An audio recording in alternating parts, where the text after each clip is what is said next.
I had been concerned about the darkened sanitary pad Lisa used. One day, I got a call from Tom. Lisa had collapsed while staying over. Rushing Lisa to the hospital, she was diagnosed with possible cancer. Shocked, I informed Tom on my way back, then visited Lisa's tutoring school for a meeting. Leaving the meeting, I spotted Tom in front of the building where the tutoring school was located. Tom was talking on his phone with someone. "Just now, my daughter collapsed. Taking care of her is a hassle, so maybe I should just give up on taking her back. She was just right as a maid." He laughed out loud and continued. "Yeah, if it's not cancer, I plan to sell her as intended. I'll make her work and use her salary to pay off my debts. As a child, she ought to be useful to her parents." Horrified by such cruel words, I was dumbfounded. In my heart, I muttered, "You haven't grown in these 10 years, but I have changed. I'll do anything to protect Lisa. Be prepared. I am Hannah, a 45-year-old single mother. I divorced Tom 10 years ago and have been living with my daughter, Lisa. Since the divorce, I've always lived a life with little time and money to spare." Then, one day, Tom appeared out of nowhere in front of us. After disappearing for 10 years, what does he want now? I was furious. Unaware of my feelings, Tom brought us a proposal. I can hardly ever attend school events during weekdays. How many times have I apologized to Lisa? Each time, I'm overwhelmed with frustration. Using my paid leave for school events means I can't take days off when Lisa gets sick. So, I always end up making Lisa bear with it. I wanted to work reduced hours when Lisa was younger. If only her father worked full-time, I could attend school events without hesitation. Lisa understands, so lately she doesn't even ask if I can come, just leaves the event notices on the dining table. Working from morning to night, I hardly have time to talk with Lisa on weekdays, and the days pass in a blur. With my parents living far away, it's hard to rely on them. I want Lisa to go to college and give her a normal life. With that single goal, I've worked tirelessly. Lately, Lisa's cold attitude, as she enters her teenage years, troubles me. Every morning, I rush to make breakfast, leaving the dishes for Lisa to clean up before I head to work. The only time we can talk is at night, but Lisa responds curtly and quickly retreats to her room upstairs. Recently, she started tutoring with friends, making it even harder to talk. Even on weekends, if she doesn't go out with friends, she stays in her room. When I knock on her door wanting to talk, I get a grumpy response. "What? Let's watch TV together. Your favorite actor is on. I'll watch it online later, thanks." The next day I'm watching a video, I'm on the phone with a friend. Go away. At mealtimes, we do face each other, but Lisa responds indifferently to my attempts at conversation, quickly finishes washing up, and returns to her room. Living under the same roof, we barely talk or meet eyes, it's like living in separate houses. Just a few years ago, she would greet me with a smile, calling out Mom. It feels like a lie now. Watching a variety show alone, I feel unbearably empty. One evening over the weekend, as I was struggling with these feelings, the doorbell rang. I was shocked when I looked at the screen. It was Tom, who had disappeared for the past 10 years. As I stood frozen, Lisa came up beside me with a puzzled look and checked the intercom, tilting her head. "Dad? Is that Lisa's voice?" "Yes, it's your dad." His cheerful tone infuriated me. I snapped at him. "What do you want now, after all this time? What's wrong with coming to see my daughter? After ignoring us for 10 years. "Sorry about that. I wanted to see you too after being in the area for work." Leaving him standing at the front door would look bad to the neighbors. Reluctantly, I let him into the house. "Lisa, I've missed you." Tom was ecstatic, as if he was about to hug Lisa. Despite it being 10 years, he still looked great, just like an actor. I was fooled by that appearance and his innocent smile when I was younger. Thinking about how he's lived without hardship makes me sick. On the other hand, Lisa greeted Tom with an awkward smile. "Nice to meet you." "I mean, hi, Dad. What's with the formality?" "But, Lisa, you've grown into such a beauty," he said, looking her over with a smirk. "Tall and well-figured." "I often get told I look mature for my age," Lisa said with a bashful smile. While I was making coffee, Tom kept talking to Lisa. Lisa, choosing her words carefully, answered Tom's questions. "Do you remember anything about your dad, Lisa?" Not really. Just what Mom told me in pictures. All right. I felt uneasy. It's been a long time since I've seen Lisa smile. Lately, she's always looked sullen or sad. I came here today for an important talk, Tom said, setting down his teacup with a serious look. Lisa glanced at me sitting beside her. Should I leave? No, it's about you, Tom said, looking directly at Lisa. Lisa, would you like to live with me? I nearly spit out my tea. Lisa looked stunned. What? You're going to high school next year, right? Are the schools you're considering in town? Yeah. East High and West High. Then you could commute from my condo. No problem there. Wait a minute, I interrupted, flustered. After all this time ignoring us, what's this all about? You can't just show up and make demands. It's selfish. Then Tom, crossing his arms and speaking in a somber tone, said, Well, I've come to feel the loneliness of being single at this age. But since Hannah wouldn't want to get back together, I at least wanted to live with Lisa. I couldn't help but yell at Tom, scratching his head and grinning. Don't joke about this. Absolutely not. Just go home. As I tried to pull him up from the chair, Lisa casually said, I don't mind living with him. What? Really? Tom's face lit up. Yeah. But it's too sudden to decide now. I'd like to go out together first, maybe stay over, and then decide, okay? Of course. You can come over to my condo after your graduation ceremony. I felt anxious. I had only told Lisa that our divorce was due to irreconcilable differences. Even if Tom and I were divorced, he and Lisa are still parent and child. I didn't want to instill a bad image of her father in Lisa, who is still a child. The sudden appearance and proposal to live together was a bolt from the blue. I don't like this idea, I almost shouted at Tom. Lisa is at a delicate stage. She's about to take exams, and changing her environment now would be absolutely wrong. Lisa looked at me, puzzled. Then Tom gave a wry smile. Hannah, it's not like you're saying goodbye to Lisa forever. If living together doesn't work out, she can always come back here. That's right, Mom. You're thinking too much into it.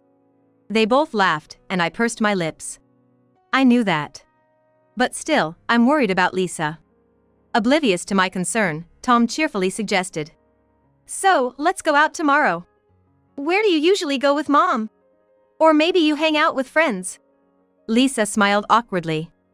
I don't think I've ever been to places like that. My heart ached. The only places I had taken little Lisa were shopping malls and children's play parks. They were close by and convenient for shopping on the way home, making it in time for dinner at home. Above all, they were free or very cheap for letting her have all the fun she wanted. Watching animated movies while eating popcorn, having lunch at the food court, and celebrating Lisa's birthday with delivered pizza were luxury moments for us. Though we've recently had a bit more financial leeway, until not long ago, buying even a single piece of clothing for Lisa meant agonizing over it while staring down the household budget on the computer. A smirk appeared on Tom's face. And he exaggeratedly lamented. What? Seriously? If I were her dad, I could take her anywhere she wanted to go. Really? Yes. Where do you want to go tomorrow? Lisa peered into a theme park website opened on Tom's phone. Seeing Lisa excited made me feel lonely. Lately, even if I asked, she'd refuse, saying she had plans with friends, but with Tom, she was happy to go. From then on, excluding test weeks, Tom invited Lisa to various places on weekends, gradually closing the distance between them. He took her to an aquarium, watched fireworks together, excitedly went to movies, and even visited trendy dessert buffets. Truth be told, it was a relief to see Lisa's bright smile again after so long, often appearing gloomy lately. Especially because Lisa, suffering from severe menstrual cramps, endured pain and lethargy, spending almost a week in bed each month, despite taking over-the-counter painkillers. Having experienced it myself, I understood the difficulty. We informed the school and arranged makeup classes to cover for her absences. One day, when I opened the sanitary box because I got my period, I noticed Lisa's used pads were discolored. Worried, I suggested we see a doctor. Should we have a doctor check you out? It must be hard every month. No way! I'm scared to go to the doctor. Understanding her feelings, I decided to take her when I could get time off. If Lisa could have fun, I would be happy.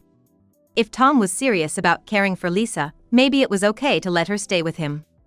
I worked harder than ever, taking on weekend shifts I had previously declined, leaving Lisa with Tom. Immersing myself in work, I hoped to ease the loneliness of Lisa moving away. The two, having grown closer, moved on to the next step. Lisa was to spend a night at Tom's condo. I asked for the address to be ready for emergencies, drove to check the route. Relieved it was only about 20 minutes away. When Lisa's period was imminent, I suggested delaying, but she insisted it was okay. Delaying it would push it into the test period. I just want to get it over with. I secretly checked the used pads again, noticing the discoloration.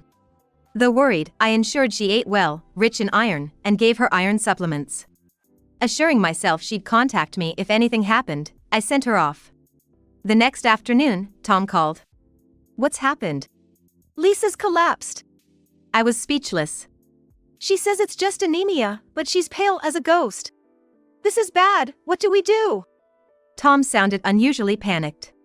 As I grabbed my wallet while on the phone, I instructed. "Take her to the hospital immediately. I'm on my way. It's probably closed. There's an emergency room, you know. I've never been to one." I was infuriated. "I'll take her. Just watch over Lisa." That's right, he's always been like this. Struggling to calm my rushing emotions, I drove to the condo as fast as I could. Ignoring Tom, who was just standing there dazed, I helped Lisa up and supported her to the car. At the city hospital's emergency room, I explained her symptoms and waited until Lisa was called. Sitting on the waiting room sofa, I suddenly heard doctors and nurses shouting. Eventually, Lisa came out in a wheelchair, pushed by a nurse. "I'll accompany her to the restroom." "Yes, please." My heart was in turmoil when the doctor called me over. Sitting down, the young doctor solemnly began. "Please, stay calm as you listen. Yes. There's a suspicion that Lisa might have uterine cancer." I felt dizzy, as if I might collapse from my chair. "It's just a suspicion for now. We'd like to conduct more detailed examinations, so please stay for hospitalization starting today." Okay. After that, Lisa went to her room with the returning nurse. I went home to prepare for her hospital stay and then headed to her room. It seemed Lisa had only been told she might have a disease of the uterus. "I'm sorry. I should have taken you to the hospital sooner. It's my fault for refusing. You did nothing wrong." She defended me, then timidly asked, "Will you come again?" "Of course. I'll come every day." "But you're busy with work, right?" "I'll leave work on time while you're hospitalized." "Really?" Lisa couldn't hide her happiness. I realized just how lonely she must have been all this time, and my heart ached. Fighting back tears, I left the room. I couldn't leave without saying a piece of my mind. Returning to the condo, I found Tom laughing at a video on his phone. Rage boiled inside me. "How can you be so carefree?" When I confronted him, Tom turned around, munching on chips. "Hey, welcome back. How did it go?" "She might have uterine cancer." "Whoa, really? That's bad." After a pause, Tom said, "Maybe we should call off the living together thing." "Of course. I can't trust you with this." "It's gonna be thoroughly checked, right? Hope it's something lighter. Let me know the results." Tom went back to watching his video, as if it was someone else's problem. Despite being her father, he seemed indifferent. Filled with indignation, I drove back home. Driving in frustration, I remembered today was the meeting day at Lisa's tutoring school. I changed direction and headed towards the station. After the meeting, as I was leaving the building to go to the parking lot, I saw a familiar figure. Tom, who I had just parted ways with, was smoking a cigarette in front of a store on the first floor of the building, talking on the phone. Hiding behind the building's wall, I eavesdropped on the conversation. "Just now, my daughter collapsed. Taking care of her is a hassle, so maybe I should just give up on taking her back. She was just right as a maid." He laughed and continued. "Yeah, if it's not cancer, I plan to sell her as intended. I'll make her work and use her salary to pay off my debts. As a child, she ought to be useful to her parents." Unaware of my shaking anger, Tom got into the car with a middle-aged woman who appeared from the building and drove off. I stood frozen in place for a while. Could he really be her father, knowing she might be seriously ill? Fury clouded my thoughts. I clenched my jaw and muttered in my heart. You haven't grown in these 10 years, but I have changed. I'll do anything to protect Lisa. Be prepared. 2 weeks later. I told Tom we were celebrating Lisa's recovery, and he showed up without any suspicion. Bringing Lisa's favorite sweets and a bouquet of flowers, his ease with women chilling me. Man, it's good Lisa's illness was something minor. What was it? Something with the uterus? Endometriosis. For now, she'll take medication and watch it. If it recurs, we might consider surgery, the doctor said. So, it's not cancer? She can work normally then? Yeah, I'm all better now. Seeing Lisa's innocent smile, Tom also chuckled. I really wanted to live together as originally planned, but I gave up because I knew your mom would worry about you. I clenched my fists tight. How he could lie so calmly was beyond me. While serving pizza to Tom, Lisa brought up the subject. Hey, Dad, I actually want to live with you. She spoke in a coaxing tone. I want to work part-time once I start high school. Your condo is near a big station, right? Close to the downtown area, which is nice. You know, working at a nightclub is popular among college students right now, right? I want to try that too. Lisa, no. You can't work in those places until you're 18, right, Tom? Tom forced a smile. Well, if she wants to, maybe it's okay to let her do what she wants. Tom said, grinning. Lisa's beautiful and looks mature, so she could definitely become popular if she worked at a nightclub. Maybe even more profitable places. Don't talk nonsense. I raised my voice. Listen, Lisa. You can't work in places that serve alcohol. I said this deliberately, making it clear to Tom as well. It's common sense, Tom. You can't say you didn't know. Oh, right? Tom looked uncomfortable. As long as his debts were paid, he didn't care if it was illegal. He'd just find a way to wriggle out of it when the time came. He had intended it all along. Then Lisa pulled out a business card from her pocket. It had the name and contact of a well-known nationwide adult entertainment business, along with the branch manager's name. Tom's eyes widened as Lisa cheerfully said, I found this at your place. Having this means you know the person, right? Well, did you plan to make me work there? Tom was caught off guard. Oh, got you, right? Talking about how it's a hassle to take care of your collapsed daughter, how you only wanted to take me in as a maid. Where did you hear that? Tom looked shaken. At the store near the station, you were on the phone. Saying if it's not cancer, you'd sell me. Make me work and use my salary to pay off your debts. I glared at Tom and rebuked him fiercely. Parents are supposed to be useful? You haven't done a single fatherly thing, and you dare say that. You're the lowest of the low. Overcome with emotion, I argued back with tears in my eyes. I should have been more suspicious about your sudden wish to live with Lisa.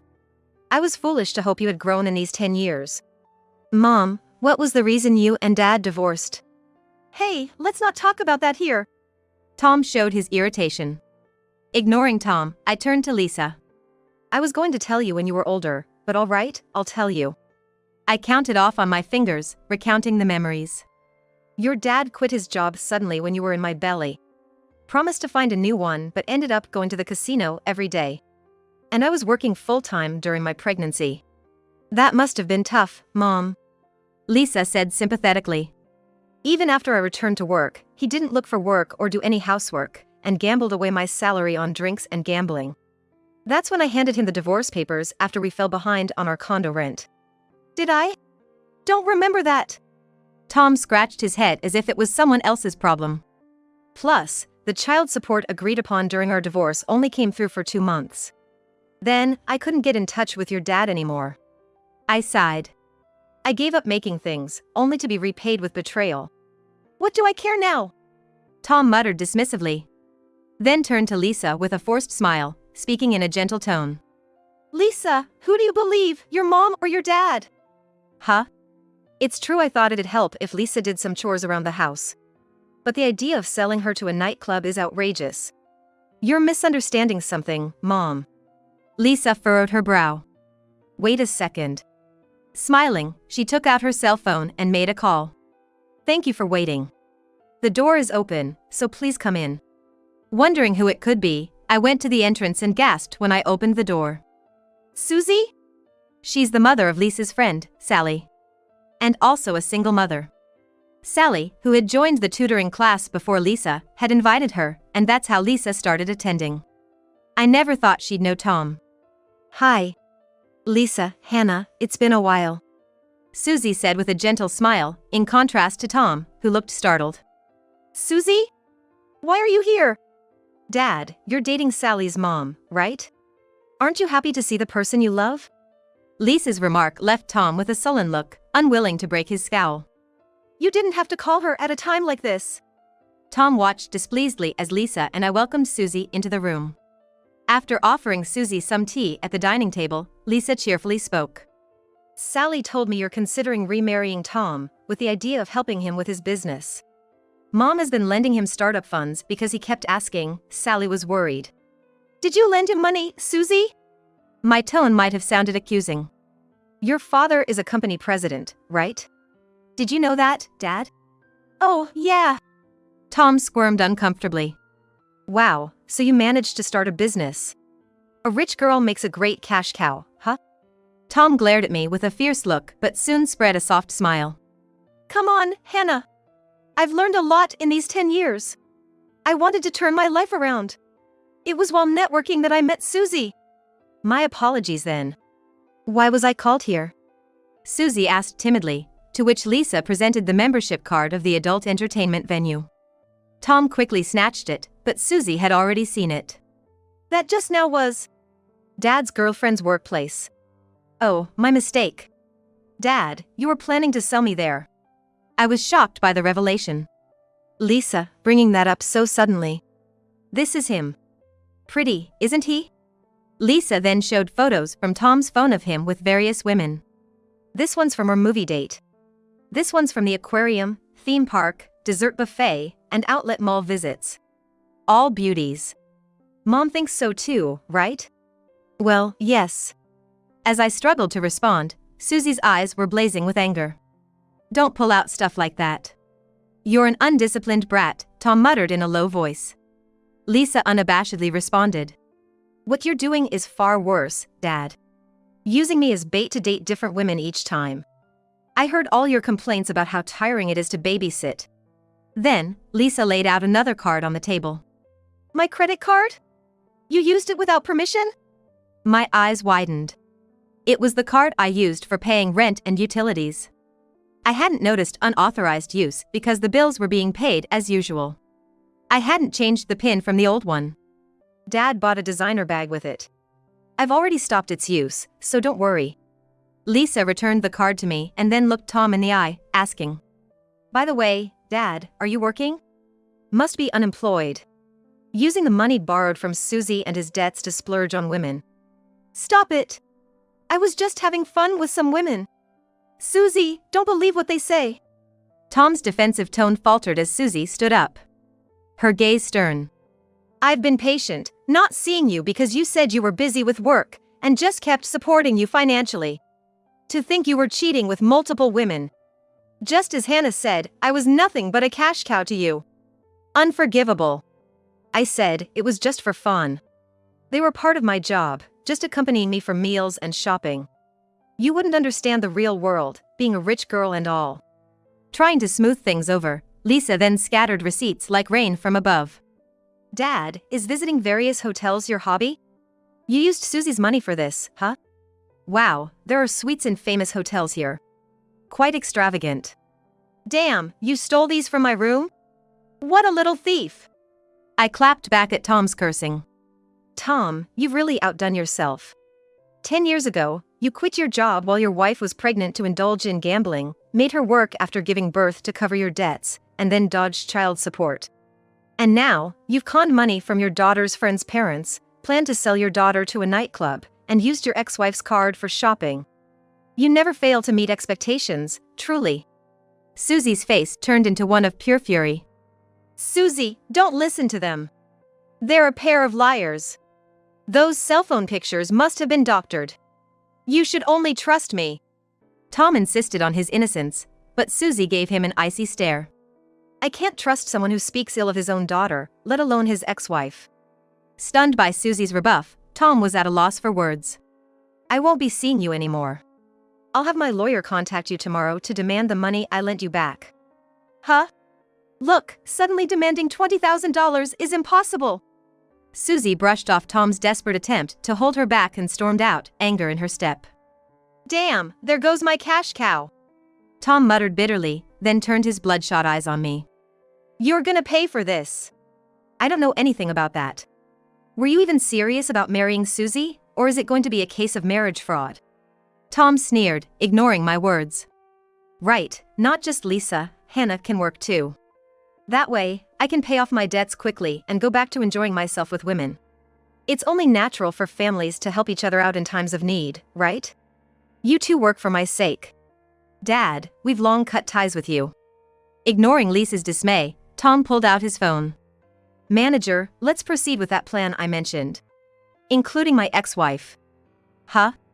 You're canceling? Why? While Tom argued over the phone, the doorbell rang. Detectives? Police? Lisa opened the door to let in two men in suits. The arriving detective showed Tom his badge and asked formally. Are you Tom? We've received a report from the nightclub manager about suspicions of child abuse and fraud. We need you to come with us, please. Huh? Tom turned pale as a ghost. I haven't done anything.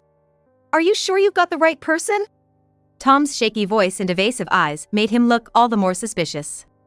Attempting to falsify your underage daughter's age to employ her at the establishment. Despite her refusals, you insisted. We had to report it after being troubled by your persistence. Those meddlers.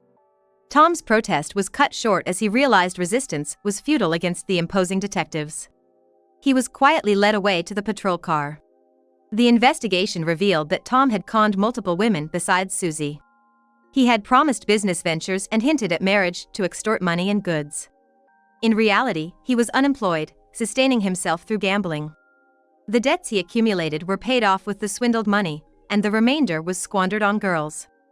After receiving a prison sentence, Tom repaid the money to both me and Susie upon release. Child support and the credit card expenses to me, and the falsely claimed business loan to Susie. Along with damages for marriage fraud. Both Susie and I had warned him, if you run, we'll sue, so he probably compiled out of fear. Attempting to borrow money from friends and in-laws after the incident, Tom found himself shunned by all, now aware of his deeds. Burdened with a significant debt, he could no longer borrow money, so our repayments were arranged in installments. If payments lapsed, we had arranged to seize his bank account. Tom, working earnestly for the first time in decades, found that almost nothing remained after repaying me and Susie. Recently, he quit gambling and clubbing, spending his time in a dimly lit apartment when not at work. After the police car with Tom drove off, we resumed Lisa's welcome home celebration, which had been interrupted. I served Lisa's favorite omelet and added fruit for dessert. Sitting across from Lisa, I took a moment to reflect. I was worried about what I'd do if Lisa ended up with Tom. After Lisa's eyes widened, she said in a gruff tone, trying to mask her embarrassment. I don't need to hear why you divorced to know what kind of person he is just by spending time with him. Yeah, that's true. When it was just the two of us again, Lisa reverted to her terse way of speaking. I felt a bit sad, thinking our interaction might decrease again after having fun teaming up against Tom. I just wanted to see what going out with Dad would be like. I never intended to live with him from the start. Really? Of course. My family is just you, Mom. Tears nearly came to my eyes as Lisa said this with her lips pursed. That's right, yeah. Lisa didn't respond but started eating her omelet rice. How is it? Good. I always say it. Mom's omelet is better than any restaurant's. Can I have seconds? Watching Lisa eagerly ask for more made me smile naturally. Lisa will eventually stand on her own one day. Until then, I want to cherish the happiness of being together and enjoy our time as a family. That's what I felt.